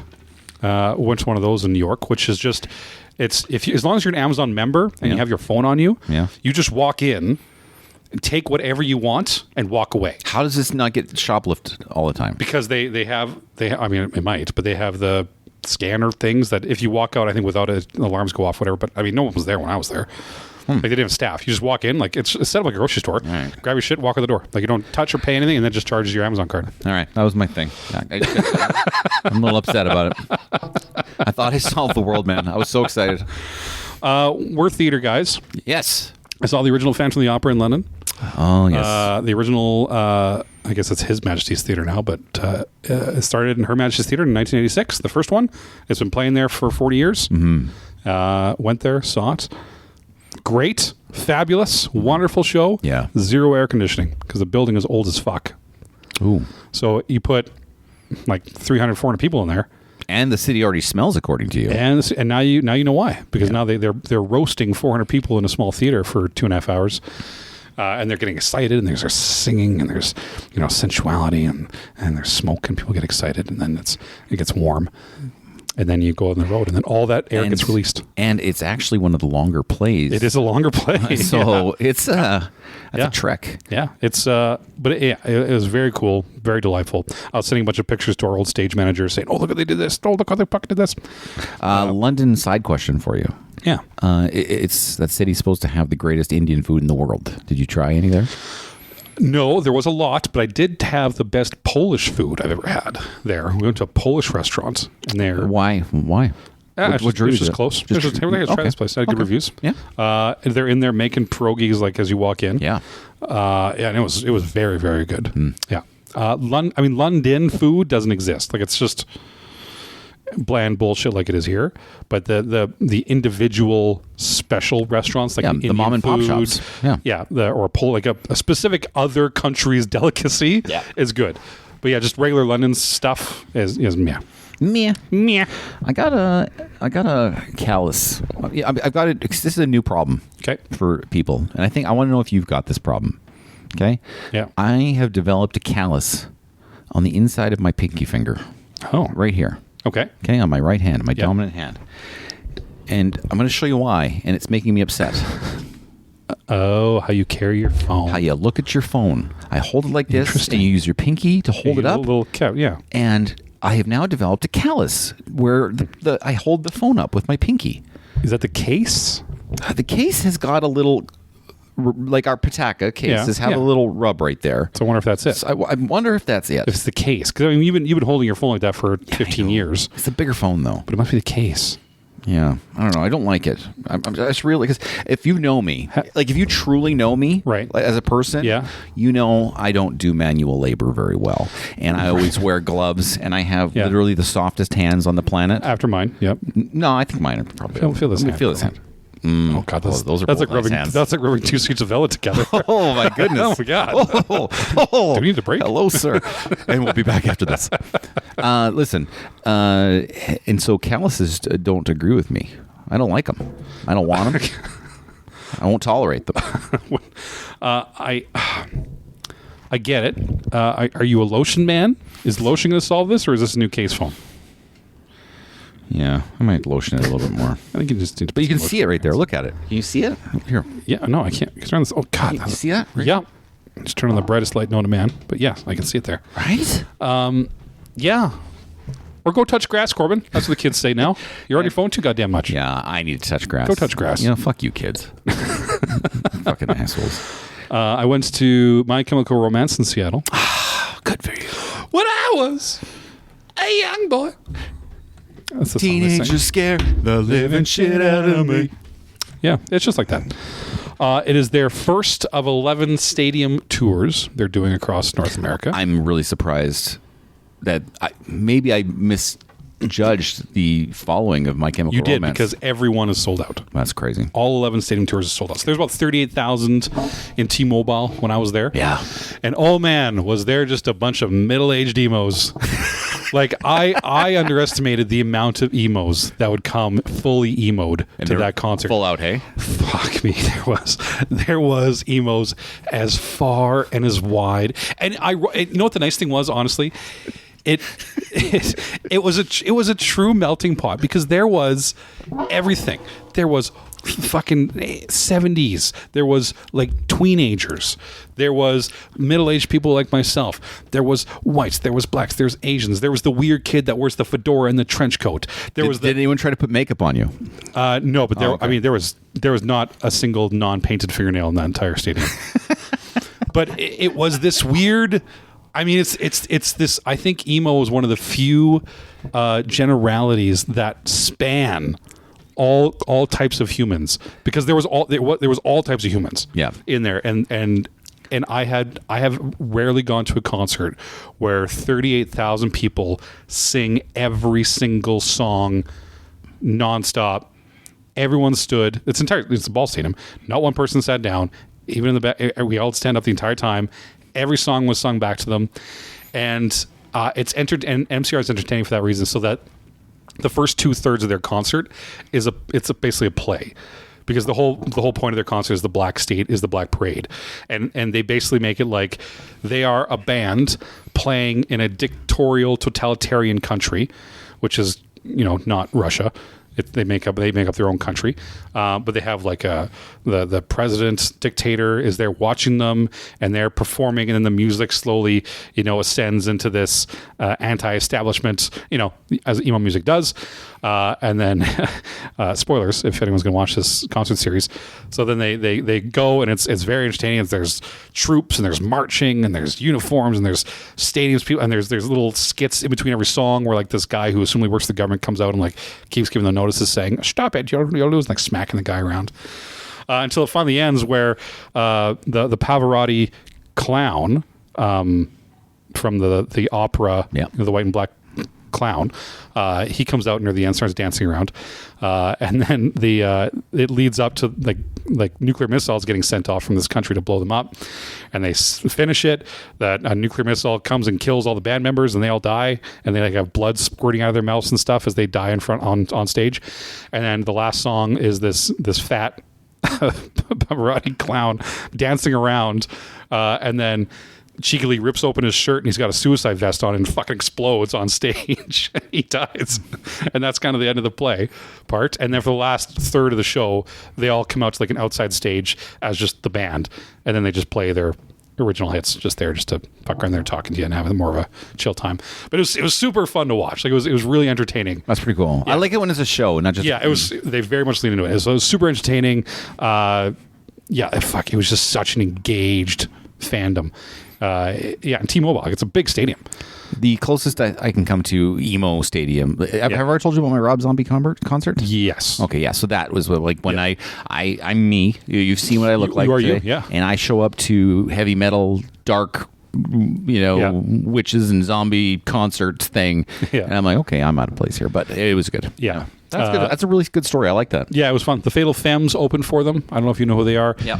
They're like the big original daddies of some punk British stuff, but Evanescence is opening for them in Florida. Which you have no idea how much I missed Evanescence in October because I was working, and I couldn't go to that concert. I'm very fucking mad about it. They have different openers in every place they go, and they're all bangers. Fatal Femme kind of sucked, but the rest are awesome.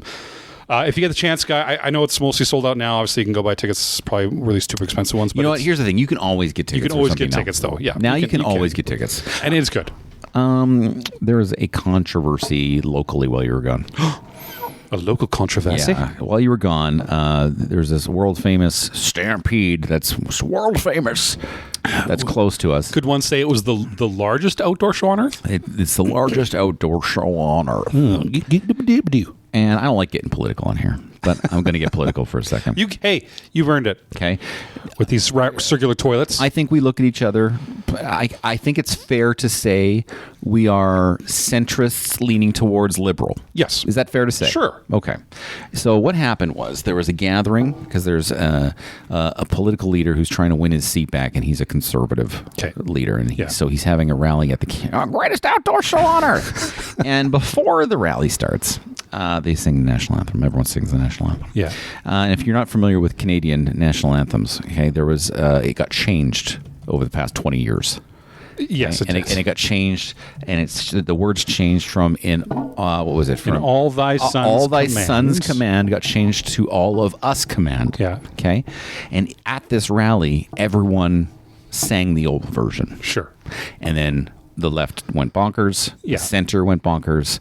And then that's the story. Okay. Yeah. And I am middle to left. Yep. Okay. I grew up with the old version. Yeah. I still sing it the old version, not because I'm a cunt, because I can't relearn songs that change. I'm not equipped. Okay. Yeah. Now imagine listening. Okay. Imagine learning this song in school, singing it every day. Every fucking day. For 12 years. For 12 years as you're growing up. Yeah.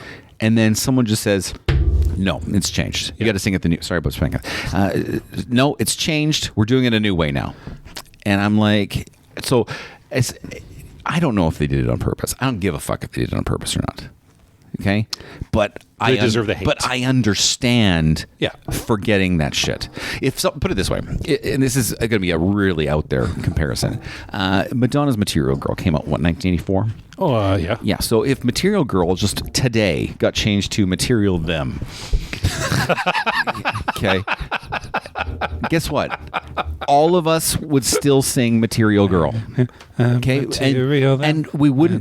Material Them, you know. Right? Yep. Right? Like you wouldn't, but we would all sing it the old way, and it wouldn't be malicious. It would be, fuck, that's what we know. You can't just change the words to a song and expect me to remember it after I've been singing it like that for 30 years. I equate it to Pluto. Okay, yeah, Pluto's the planet still to me. I spent my entire life being told Pluto's a planet. I'm sure I failed tests in junior high in school because I said, oh, that's not a planet. I forgot it. And guess what? I was right. I should have won those tests because it's not a planet. You know, and here's the thing. I was so angry about stuff like that I don't bother to find out why it's not a planet. And to me, it's still a planet. Right. So I understand. Yeah, I think it's probably less malicious than the people want to make it out to be, rather than just. Okay, I'm gonna piggyback off this. Okay. My wife and our two friends were in Seattle. Okay. And we went. I booked a sailboat cruise through the Puget Sound outside of Seattle. Oh. Really, really nice. Yeah. Maybe 30 people on the boat because how big it is. This is the one you shit on? This is the one I shit on. Yeah. Okay. But yeah, you have sails and you're out in the Puget Sound sailing around. Okay. And I've been to the States enough. I know enough Americans to know this isn't normal. Okay. Okay. What? So so stupid. We get on this boat, and we're kind of near the aft, the backside where the captain is, and we're standing there and we're looking over the railings. And it's a tight boat. Everyone's very close. And this old lady, like probably 70, she stands beside the captain. And no one gave any prompts. Everyone's just talking, having a drink, enjoying their trip by themselves in their group. This lady stands up, kind of puts her hand on the boat, and she starts singing the national anthem. Just as loud, as happily as she possibly can, with the full intent that the boat is going to sing with her. Oh, I hope nobody did it. Nobody did it. Yeah, so she kept going. She kept going. So she starts the national. How does the American national anthem go? Oh, say can you see? Is that right? Oh, say can you see by the dawn's early light? Yeah. So she starts going. And all those of us Canadians in the boat, we look back, we're like, what the fuck is happening here? And she's just singing. Even the captain of the boat who's sitting beside her is like looking dead center, and I can tell he's doing all he can not to fucking start laughing. And people look up like, what's happening? And then they just go back to drinking. Not one person gave a shit. And I could see this lady, I mean, to be fair, she carried through. She started something, carried through. But I could see. Did she hit those high notes? Yeah. No, she was a fine singer, but she knew she was a fine singer, and Yeah. she was trying to show off, Yeah. and she wanted to start something. It didn't happen. She carried through, but I could see internally it was demolishing her. Now, I went with one of my best friends in the world to go to this. And I know I love him like a brother. Unfortunately, he is not like you and I. He is not one to lean into any type of public discourse. He doesn't want to be seen or heard type of person. Okay. I wanted nothing more, nothing more than for the four of us to start belting out the Canadian anthem as soon as she was done, and just because as soon as the four of us, we won. There's more of us singing it. We won, and we would have just belted it, and people would have laughed, and I bet you people would have joined in on ours, and it would have been hilarious. This is where you're wrong. Oh, I'll tell you why. Why? Okay, because Canadians don't like being Canadian as much as Americans like being Americans. That's true. So they didn't join in on hers, but if you started singing yours, all the remaining Americans would have been like, fuck that noise. We're doing this one again. That's what would have happened to my American viewers. Because Canadians, like, we're like, yeah, we love Canada. We love it. Yeah. But we don't. Like, We're not in love with it. Yeah, but can we relax about it a bit? Yeah, we're not in love with it. Like, we go to like a sporting event and they sing "Oh Canada," and only half of us are singing it. We're just like, whatever. Like, it's okay. I don't have a Canadian flag anywhere in my possession.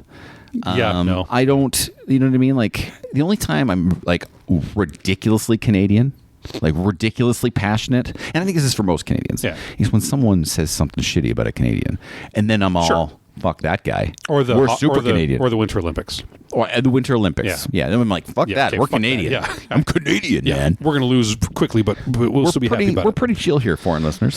So yeah, I thought that was a funny national That's a anthem good story. one. Is it your turn now? No, I just said that's all my gripes, man. Okay, well that's good, because now we can go into a little song and ditty we like to call. We both pointed at each other. Neither one of us said anything. Top 5. Top 5.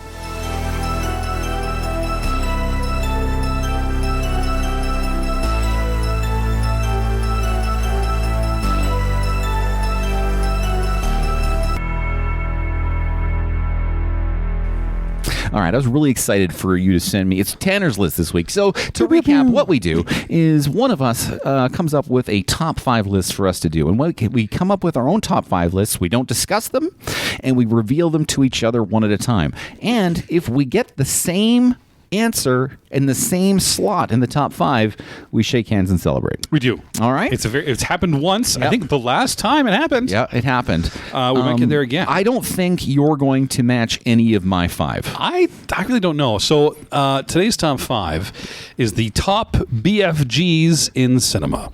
BFG stands for Big Fucking Gun. It does. So you know that moment when the hero or the bad guy pulls out a ridiculously large gun or weapon to win the big battle or to show off those big fucking guns are what we're talking about here. Yeah. So those types of things. Yeah, we're gonna start with Corbyn at number 5. So I'm just going to preface my list by saying this: I didn't pick like the all-time greatest guns or anything like that. I picked the 5 times that it happened to me first, where I was like, I can remember that's the first time I've seen holy that fucking gun. Yeah. Okay. Sure. So these are my top 5 times the big fucking guns made an impact on me. Sure. Yeah. Number 5 is Flat Top in Dick Tracy when he pulls out the Tommy gun for the first time. Yeah. And he fucking fires and shoots all of Dick Tracy's cars. And he's like, motherfucker. Or no, it was actually the beginning of the movie when they drive in and they shoot Littleface and all his guys. Yeah. That's what it was. Right at the beginning of the movie, he pulls out this Tommy gun. I had never seen a Tommy gun before. I'm like, oh, that gun. Yeah, I'm like, it looks cool. Yeah. It just gets everybody. And just shout out, by the way, to Dick Tracy, 1990. Oh, super underrated movie. Super underrated movie. Yeah. Madonna looks like a mint in that movie. Yeah. I can't even show it to my kid yet because it's it was rated PG back in the day. But there's a scene in there where Madonna's like completely nude with a see-through dress on, but naked. Which I loved as a kid. But yes, Flat Top shooting his gun and destroying all the Tommy gun, and destroying the rival gang at the beginning of the movie. Like it. Number 5. Mine comes from the 1997 Men in Black movie, The Noisy Cricket. Noisy cricket. Yeah. Oh yeah, that's that small gun. Yeah. So earlier movie for me, and then he gets. I mean, big gun obviously a misnomer here, where he gets the tiny little small noisy cricket until he actually uses it, and it sounds like a cricket, and then blows him 30 fucking feet back because he doesn't know what he's doing with it, and leaves a giant goddamn hole in a wall. The noisy cricket. Yeah, that was fun. I always liked the handoff there, and then they did pay off in the second movie, where Tommy Lee Jones' character gets his mind wiped and he comes back, and then Will Smith is like, "Oh no, this was always your favorite gun," and he gives him the noise. "No, you love this fucking gun. You should always hang on to this. This is the best gun." You know what? I've erased those movies from my mind, so I'm impressed that you I mean, Men in Black. The first Men in Black is really the only one probably worth rewatching, but. Yeah, that noise cricket gun always chuckle at it when he shoots it. Number 4. Okay, so this is I'd never seen this happen before, and so again I was in the movie theater and I'm like, oh god, that's cool. And it's a movie called Planet Terror. Okay. And it was by Robert Rodriguez at the first half of the Grindhouse movies. Yeah. And it's Rose McGowan, and she got a machine gun attached to her leg. And it was a leg machine gun, and she would jump in the air and then shoot everybody with her machine leg gun. Yeah. And she'd walk on it like a side hip. Yeah, she'd limp around until she jumped and shot everybody. Yeah. I forget how she lost her leg, though. But anyway, she got the gun. And that's a good one. I like that one. And that's not even the best part about it, because there was no trigger on the gun. Yeah, it just shoots. She just jumps in the air and it just starts shooting when she wants it to shoot. But when she's walking around, it's not shooting. I think it's like a Kegel thing. Like she does a Kegel push and then starts firing off the gun. Kegel push. Number 4. I took Jesse Ventura's Old Painless. Oh.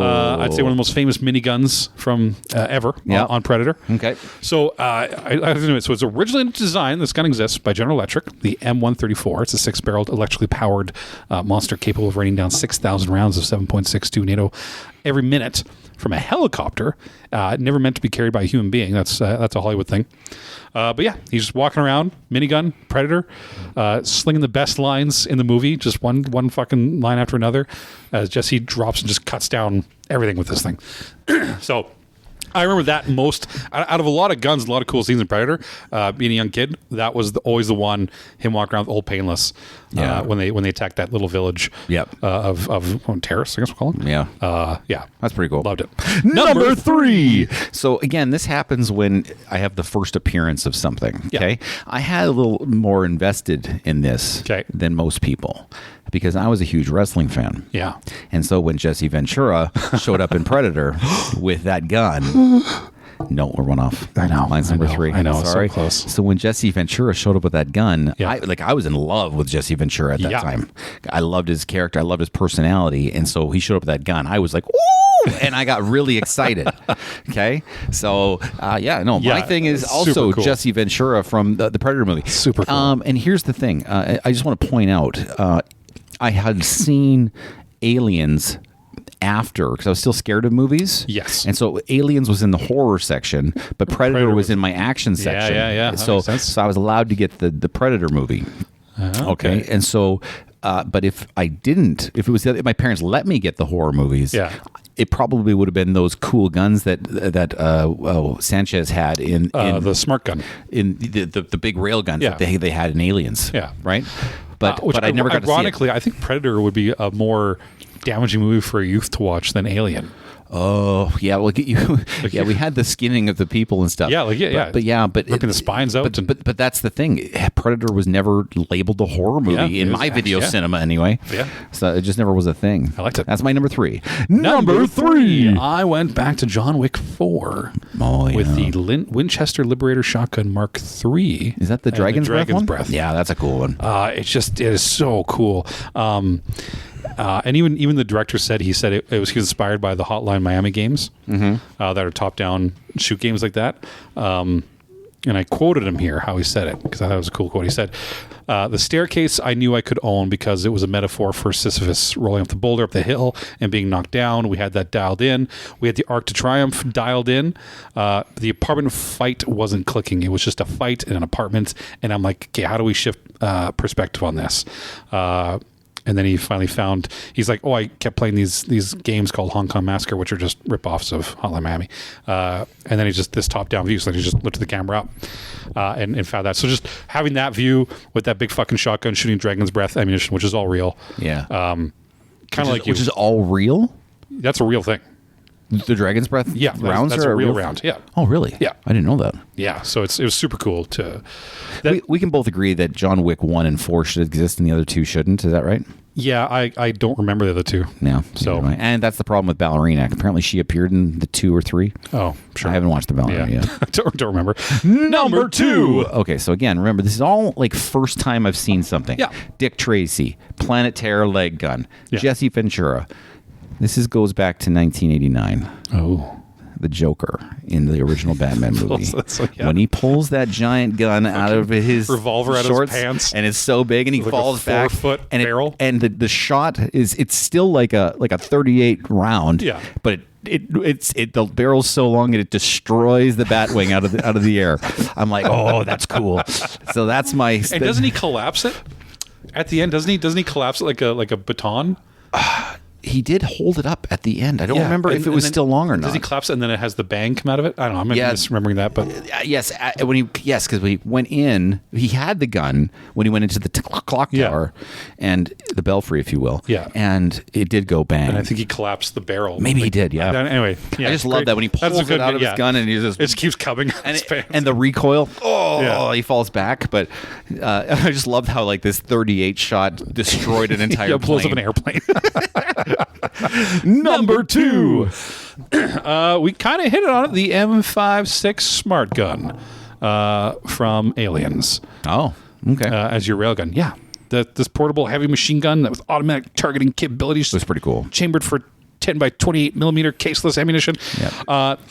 And the whole reason I honestly remember it is just that one scene where, I mean, they're playing with it, but when shit hits it and Vasquez just shouts out, "Let's rock!" And then just, and that sound kicks in, man. Oh, goosebumps every time. Yeah, that scene is just top notch, right? Badass. And like I said, it wasn't the first time I saw something like that, so it didn't, like, it's iconic and it's way more iconic than Predator. Yeah. But the first time I saw it was Jesse Ventura, so I didn't want to put both on. No, I get it, I did put both. Yeah, but yeah, that scene, like I said, that movie, you're like, oh my god, what's this big fucking gun?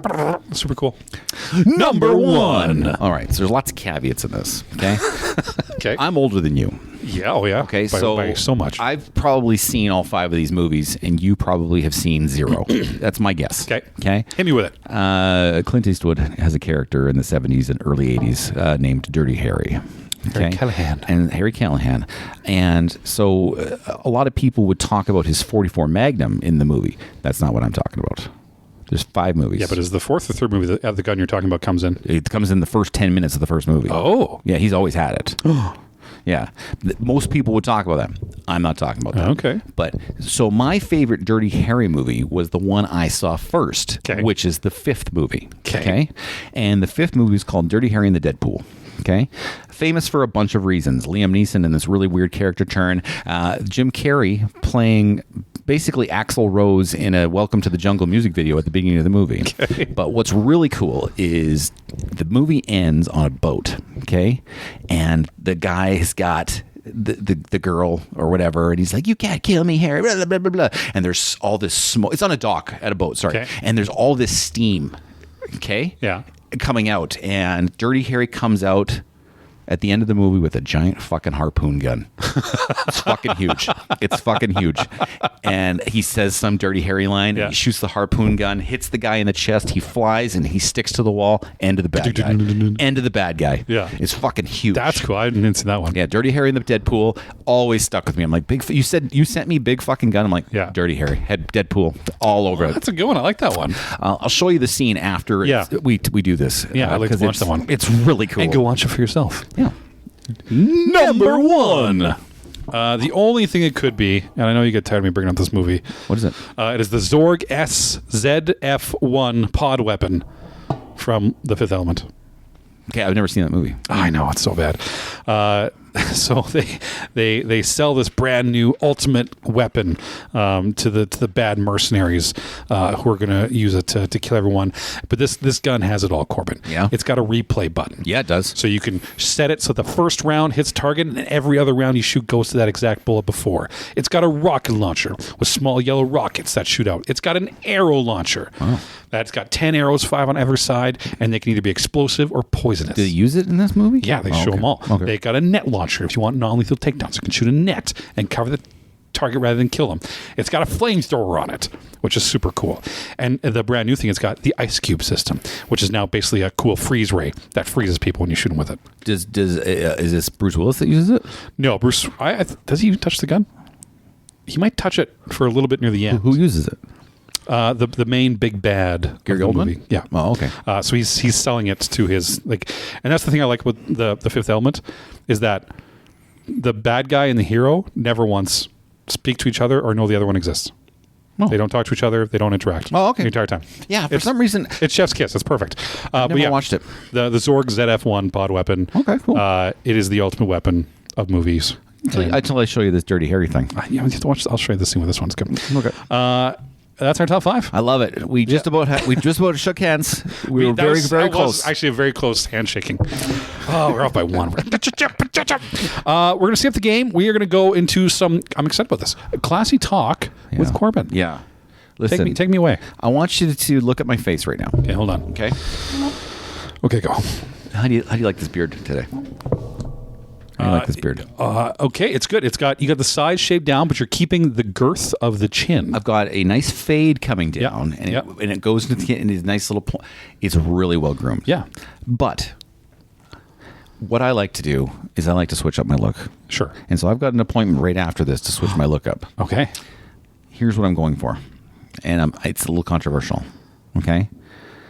I'm going to get rid of it, and I'm going to save the beard for the winter.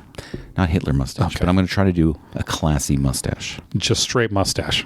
Classy mustache. Okay, walk me through what a classy mustache is. So I'm going to do a classy mustache, but keep the fade. I'm going to keep the fade. Okay. Get all this around my chin down to like ½ inch. Yeah. But faded in from my sideburns. So it's going to be skin faded in. To the mustache. And then the mustache is going to have a little length to it. Okay. And I'm going to try to do classy mustache and then get a haircut that associates with classy mustache. Okay. So I just wanted to bring this up to you. Interesting. Who I infinitely trust with all things facial hair. Yeah. And to get your thoughts on classy mustache. Well, I'm going to see a photo of it as soon as it's done. I'll do it. I'll send you a photo. Can I throw it if you want to be classy, but maybe a little bit more out there? Yeah, what's up? Completely shave the chin. Okay. Bald. Okay. And bring up the sides under the beard a little high, and then have the sideburns come down and then connect into the mustache. That sounds very cowboyish. No, I'd say more like an English. I actually think you're trying to trick me right now. After I just said I trusted you implicitly. Yeah, I did. I immediately was trying to screw you. That's so mean. I like the classiness. To touch on that, you didn't notice the classy change I made. Yeah, what is it? I can't tell. I didn't make it. I didn't have any choice in the matter. You got a new shirt. It was just done to me. You got a testosterone, or was it called a vasectomy? No. Okay. I went and got a haircut in Seattle. At the bottom of a hotel, there's a hair. I'm like, oh, my hair's getting long. I'm going to go ahead and get a haircut. Yeah. And it's this old dude just going away, talking, having the best time of his life, and he's just cutting and doing his thing. Yeah. And then he takes his trimmer and some a comb. Yeah. And he trimmed off my eyebrows. Okay. So here's why I didn't notice it. Yeah. Come look how thin they are now. They are pretty thin. Yeah.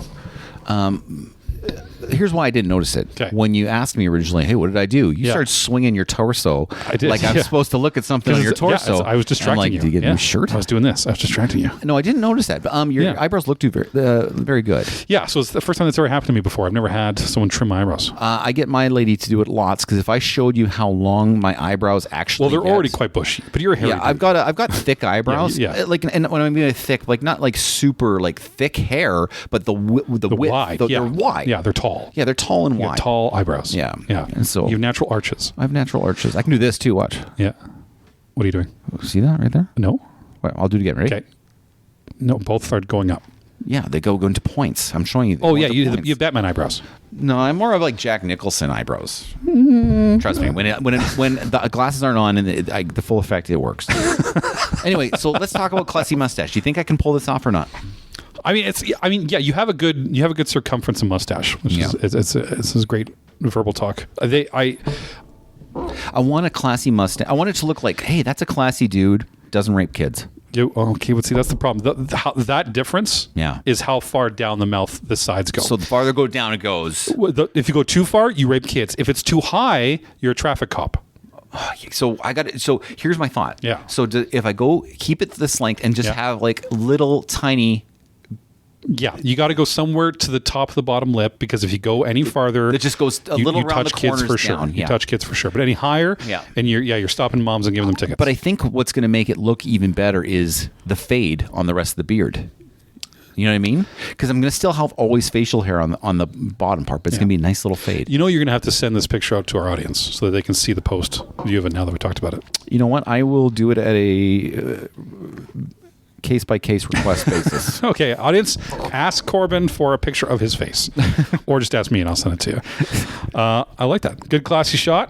We can carry on, but Corbyn. Yeah, we got time for a game, I think. What time is it? No, this game's going to take a long time. Oh, never mind. Yeah, no, I'll save this game for next time. It's because there's a bit of setup for this next game. Okay. But we'll play it next time. Yeah. I think it'll be fun. Okay. And I'm excited. I missed you. I missed you too, man. I'm excited to get back. Is there anything else you want to talk about for 5 minutes?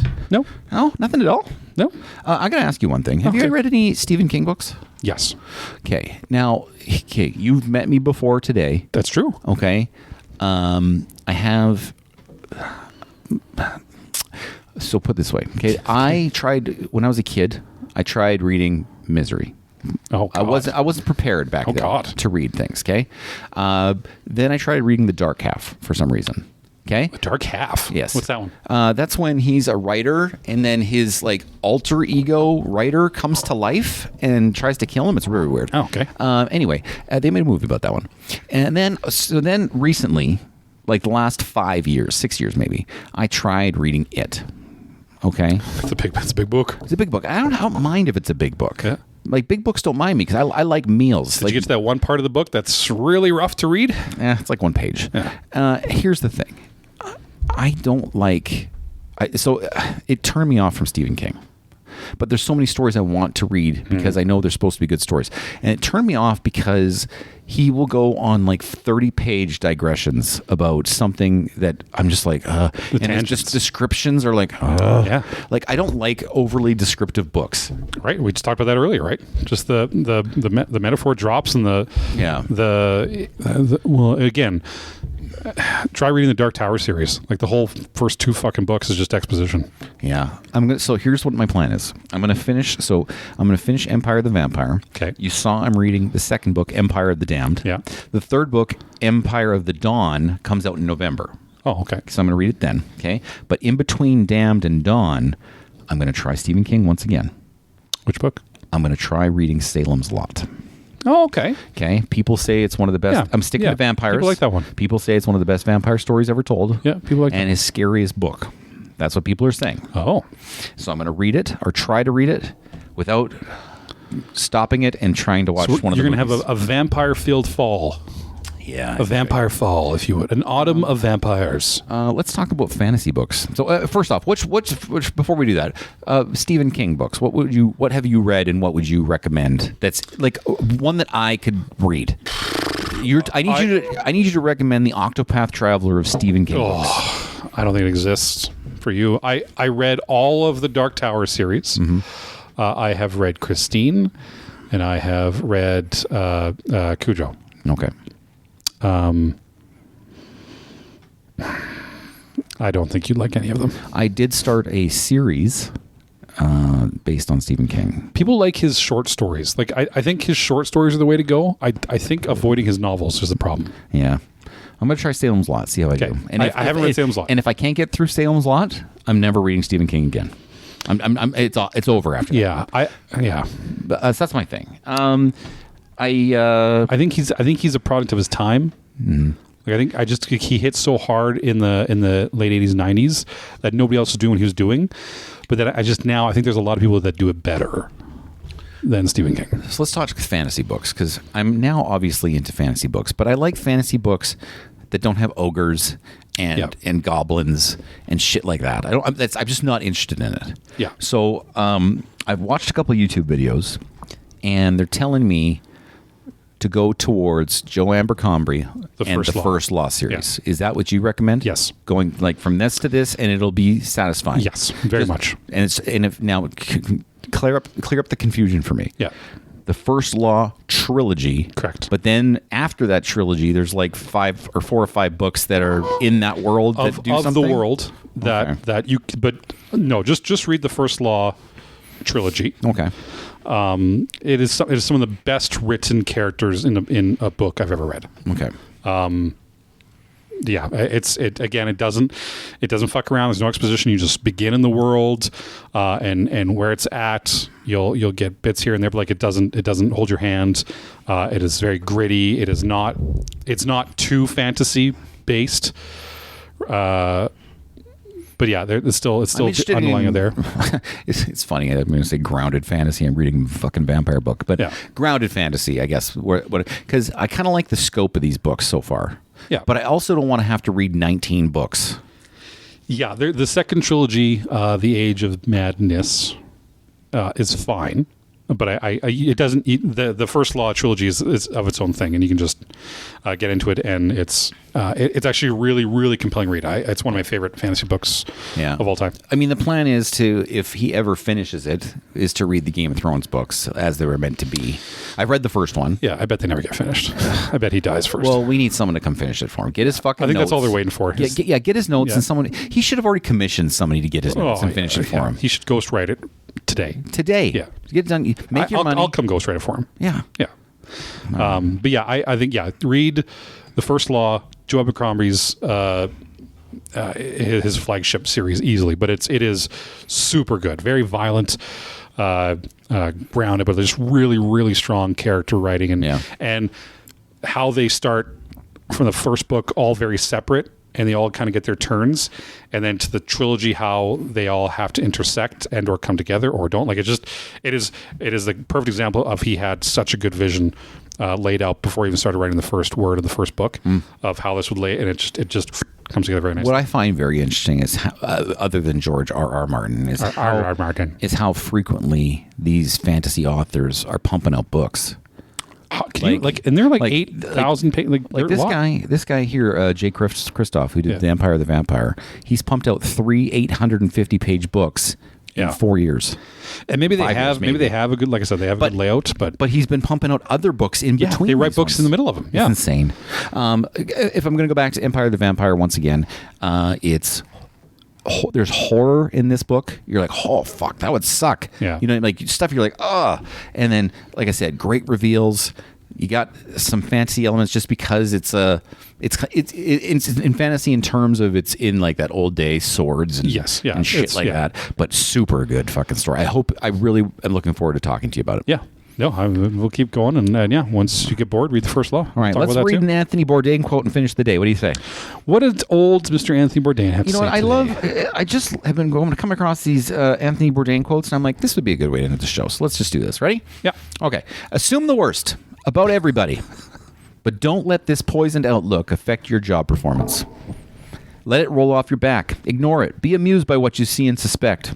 Just because someone you work with is a miserable, treacherous, self-serving, capricious, and corrupt asshole shouldn't prevent you from enjoying their company, working with them, or finding them entertaining. And why does it matter? And why does it matter, kids? Take care. We love you. We'll see you next time.